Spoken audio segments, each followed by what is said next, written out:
On arrive sans trop savoir ce qui va se vivre et pourtant il y a assez immédiatement un enthousiasme, une joie à être ensemble, une solidarité.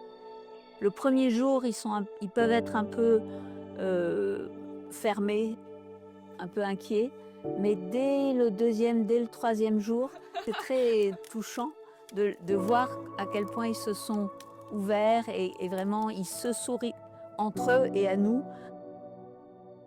En fait, on n'a pas forcément besoin d'un terreau fertile pour arriver à accomplir de grandes choses.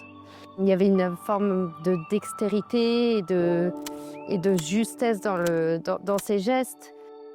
Donc un réapprentissage des savoirs traditionnels, ancestraux, des techniques qu'on aurait perdues. Donc on est parfois, nous, maladroits, on apprend, on se trompe, on rate, on fait de travers. En apprenant à faire une barque, à monter une arche, à travailler le jardin, mais aussi à se poser des questions ensemble, on devient petit à petit de plus en plus libre dans sa vie, dans la société, dans les relations que l'on a avec ceux et celles qui nous entourent.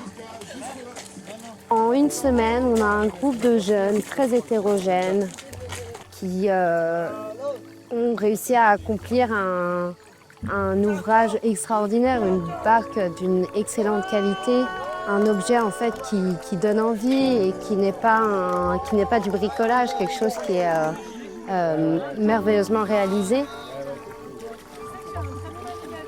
Nous, la culture gasconne ici, eh ben ouais, on peut partager des rires ensemble, on peut s'amuser et là on se rencontre dans un bain d'universel en fait. J'ai toujours l'impression avec l'école que c'est quelque chose que l'on porte ensemble. C'est l'affaire de tout le monde.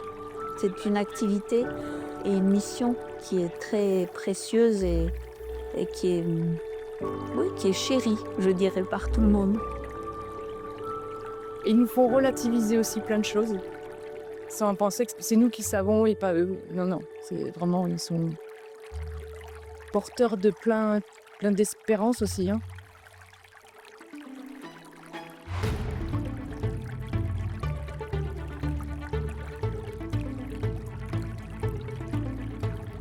On n'essaye pas de remettre dans le bon chemin les ruisseaux, mais on essaye de les faire déborder pour qu'ils reprennent leur état naturel avec des bras de cours d'eau d'un côté, etc., pour alimenter toute la terre autour. Et peut-être que là, le parallèle peut être intéressant avec, et si ces jeunes qu'on accueille, on essaye de faire naître quelque chose en eux, une passion, une envie d'action, pour qu'ensuite, non seulement dans leur vie, ça s'imprègne, ça éclose, mais aussi avec les gens qui les entourent. Prendre le risque d'être ensemble sans savoir où est-ce qu'on va et où on va aboutir. Et à revenir à la fin de la journée, à la fin des 4 semaines, assez épuisés, mais tellement grandis de tout ce qu'on a découvert autour de nous et entre nous.